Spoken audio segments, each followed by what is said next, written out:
Galera, continuando aqui a nossa brincadeira agora com a parte da locução verbal. Então se liga só aqui, ó. Você vai ter um verbo auxiliar, que a gente diz que é um verbo conjugado, e um verbo principal, que a gente diz que é um verbo na forma nominal, podendo ter aqui entre eles uma preposição, ou seja, se pode ter, é o que a gente chama de preposição facultativa. Não vai fazer diferença em análise se existir a preposição ou não.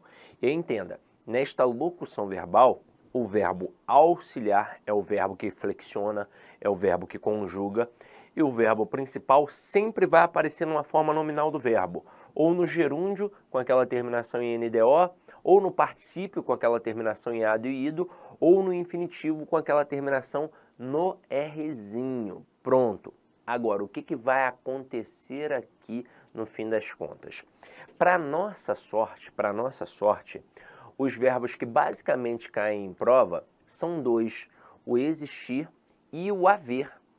Claro, pode acontecer de aparecer um outro verbo? Pode, eu vou mostrar para vocês. Mas basicamente são esses dois verbos e isso é bom para a gente. Por quê?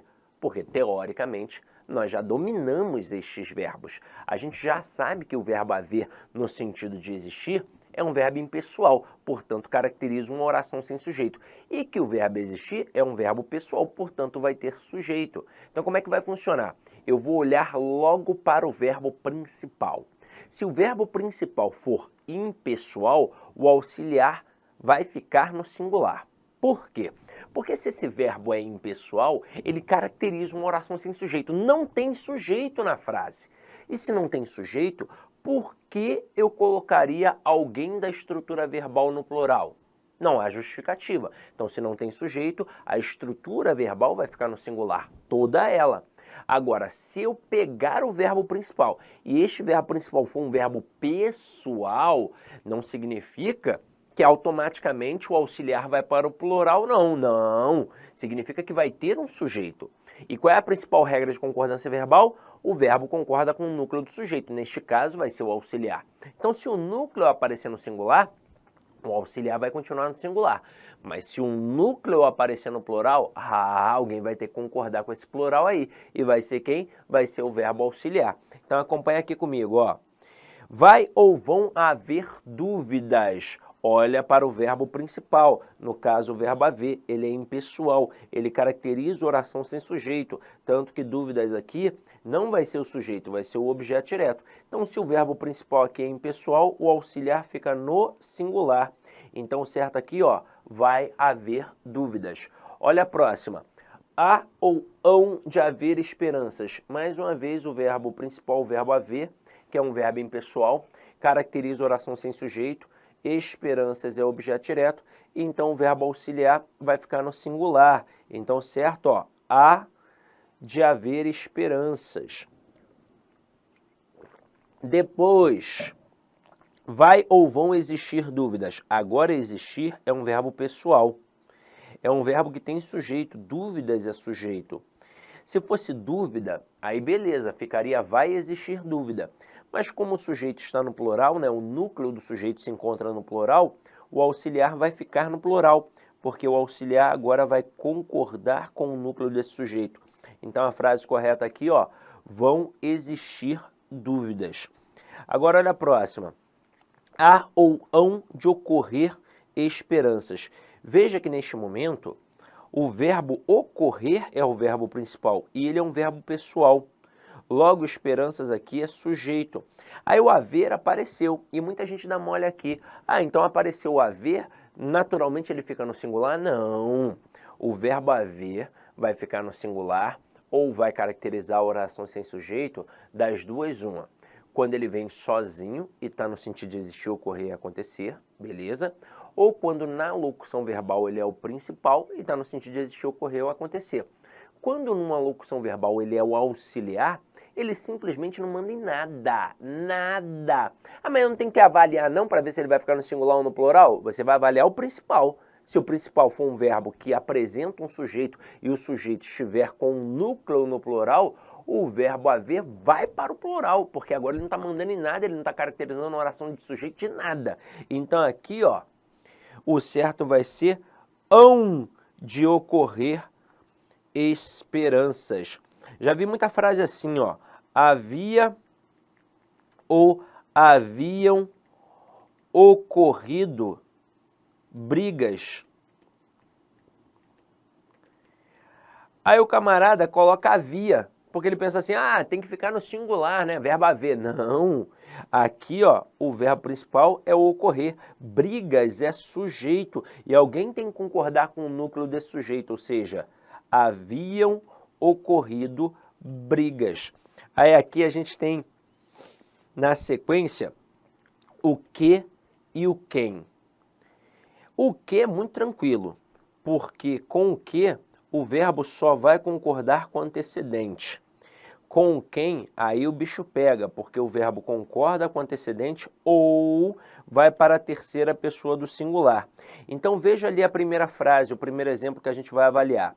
Fui eu que resolvi o problema. Primeira coisa que eu tenho que chamar a atenção aqui é para essa expressão, porque eu vejo muita gente dando mole. E dá um mole porque é natural nós darmos uma resposta utilizando o fragmento de uma pergunta.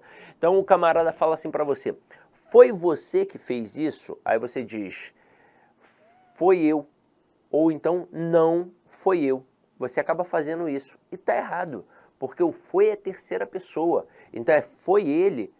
E no caso, para a primeira pessoa, eu tenho que usar o fui. Fui eu. Então, quando alguém pergunta, foi você? Ele só emprega o foi porque ele está olhando você como uma terceira pessoa. Né? A aplicação ali, o você. Foi ele. Aí beleza. Agora, se você for utilizar, tem que falar fui. Então aqui está certinho, ó, fui eu. E aí veja que o antecedente do que é o eu.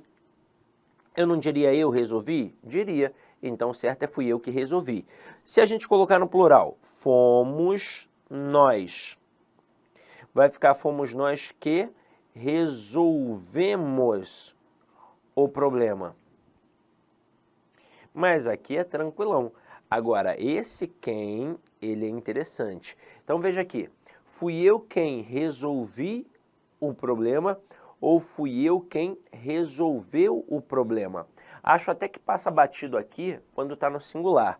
Tudo bem que no resolvi eu tenho o verbo na primeira pessoa do singular, para concordar com o antecedente eu. E no resolveu, o verbo está na terceira pessoa do singular. Mas olha quando vem no plural, como é que fica estranho. Foram meus amigos quem falaram a verdade, ok, concordando com o antecedente, aqui no caso meus amigos, núcleo amigos, mas eu posso ter com o verbo na terceira pessoa do singular. Foram meus amigos quem falou a verdade. É estranho, eu sei, mas está certo. Continuando. Verbo parecer mais infinitivo. Pode-se variar o parecer ou o verbo principal no infinitivo. O que isso significa? Que eu não posso variar os dois. Eu tenho as duas possibilidades. Ou eu vario só o verbo parecer, ou eu vario só o verbo no infinitivo. Os dois juntos não rola.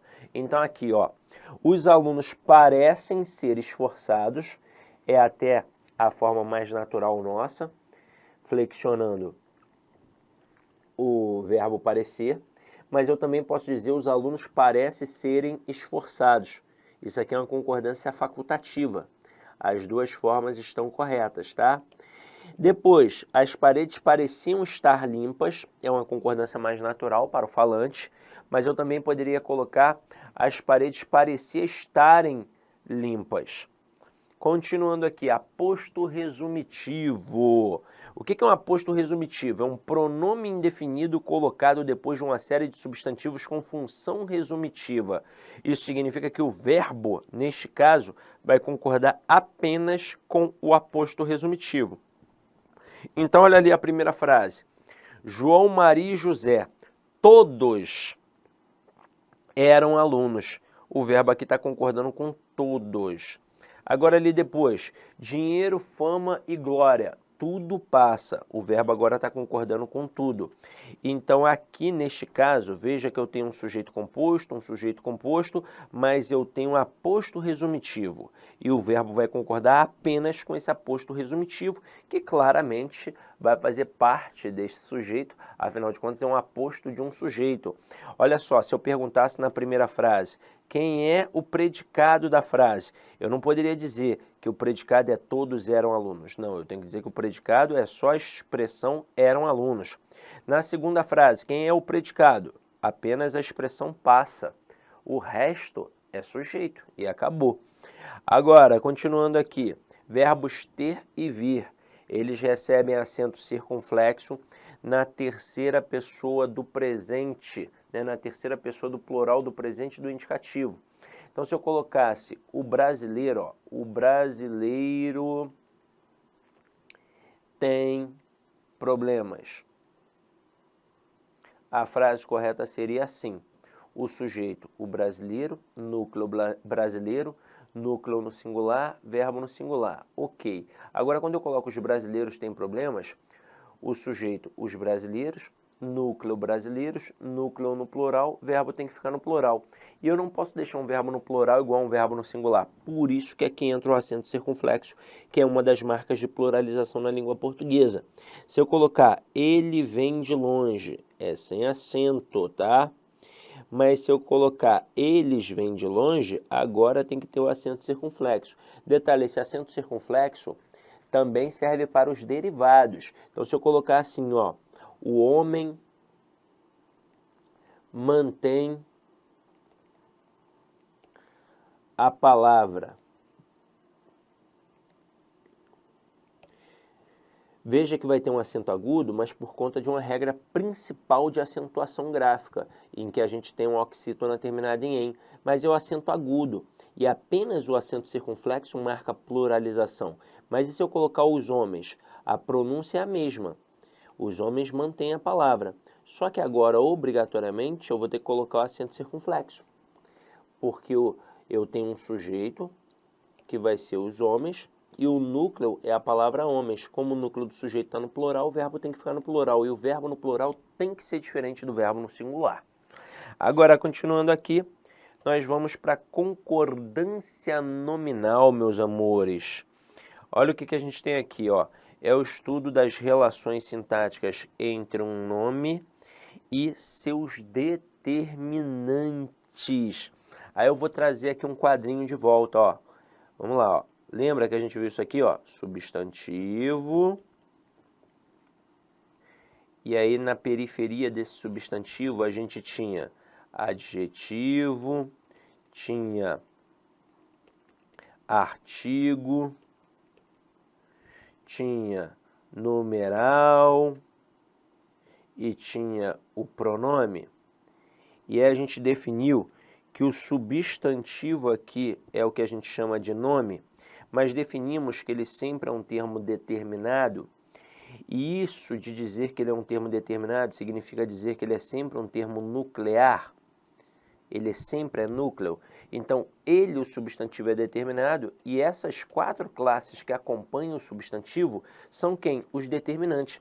Então, a concordância nominal se dá com essas palavras todas aqui, com todas essas classes. Só que a gente guarda apenas adjetivo e substantivo, por dois motivos. Primeiro motivo é que todo elemento que acompanha um substantivo tem valor adjetivo. Então eu digo, meu filho é esperto. O meu é um pronome, mas ele não está acompanhando o substantivo filho. Um avaliador esperto poderia dizer que este elemento, o meu, possui um valor adjetivo. E está certo, porque ele está acompanhando o substantivo. Segundo motivo, para a gente pensar mais em adjetivo e substantivo. Da mesma forma que eu tenho substantivo composto, eu também tenho adjetivo composto, coisa que não acontece com as outras classes gramaticais. Então, obviamente, o adjetivo e o substantivo vão ganhar mais importância nesse campo da concordância nominal. Mas é o seguinte, todo o resto também faz parte da concordância nominal, porque é a relação entre o nome e os seus determinantes. Então aqui, ó, quando eu digo o aluno está preocupado, veja que eu tenho aluno, que é o substantivo, tá? Aí eu tenho esse artigo que está relacionado a ele e que se encontra no singular e no masculino, porque aluno está no singular e no masculino. Isso é uma concordância nominal. Mas também tem preocupado que é um adjetivo, que só se encontra no singular e no masculino também para concordar com o núcleo deste substantivo. Então isso também é o quê? É concordância nominal. Mas é o seguinte, o bicho pega em outras situações. Porque quando eu tenho um sujeito, aliás, um substantivo simples, ele manda e pronto, e acabou. Então, todo mundo que acompanhar esse substantivo vai ter que obedecer o substantivo. Né? Tem que obedecer ao substantivo. Então, se o substantivo estiver no singular, quem acompanhar vai ficar no singular. Se ele estiver no plural, quem acompanhar vai ficar no plural. Se ele estiver no masculino, quem acompanhar vai ficar no masculino. Se ele estiver no feminino, quem acompanhar vai ficar no feminino. Mas é o seguinte, e se eu colocar dois substantivos? Um substantivo composto e agora tentar inserir um adjetivo. É a partir daí que a gramática começa a pensar em dois tipos de concordância, a atrativa e a gramatical. A base é a mesma da concordância verbal. Concordância atrativa baseada em soma. Aliás, concordância gramatical baseada em soma. Concordância atrativa baseada em concordar com o elemento mais próximo. Só que a dinâmica aqui é um pouquinho diferente. Então tem que ter cuidado, tem que ter atenção. Então acompanha aqui comigo, ó. Olá, meus amigos, minhas amigas. Inicialmente eu peço desculpas pois interrompi os seus estudos, mas essa playlist especial que a LAC Concursos fez especificamente para o concurso da Banrisul 2022. Nessa playlist nós vamos colocar 200 videoaulas do nosso curso. Só que o nosso curso tem mais de 200 aulas, isso garanto para você. Gente, essas aulas são demonstrativas, é para você ter conhecimento da qualidade e a seriedade que nós trabalhamos aqui a questão de concurso público. Você quer assistir o restante dessa videoaula? Você quer fazer o nosso curso completaço? Cara, ponta a ponta do edital, papo reto para vocês, um investimento apenas 10 parcelinhas de R$ 200, é isso mesmo, 10 parcelinhas de R$ 200, você vai assistir na nossa plataforma, você vai ter direito, olha só, ao personal coach. O que é o personal coach? É o estudo em regime de metas. Ali nós iremos organizar toda a sua vida no site, a gente vai fazer um painel de controle tipo amarelo, vermelho, verde porque você cumpriu a meta, vermelho porque você está devendo e amarelo porque cumpriu parcialmente a meta, que são atributos importantes na caminhada aí de quem quer ser aprovado, beleza, galera? Então, vem, não fique bravo comigo aí, porque interrompi essa aula sua, mas é uma aula demonstrativa do site lá Concursos, tá certo? Clique aqui embaixo, fale com nossos atendentes ou faça diretamente a sua matrícula, você não vai se arrepender. Forte abraço, fique com Deus, tchau, tchau.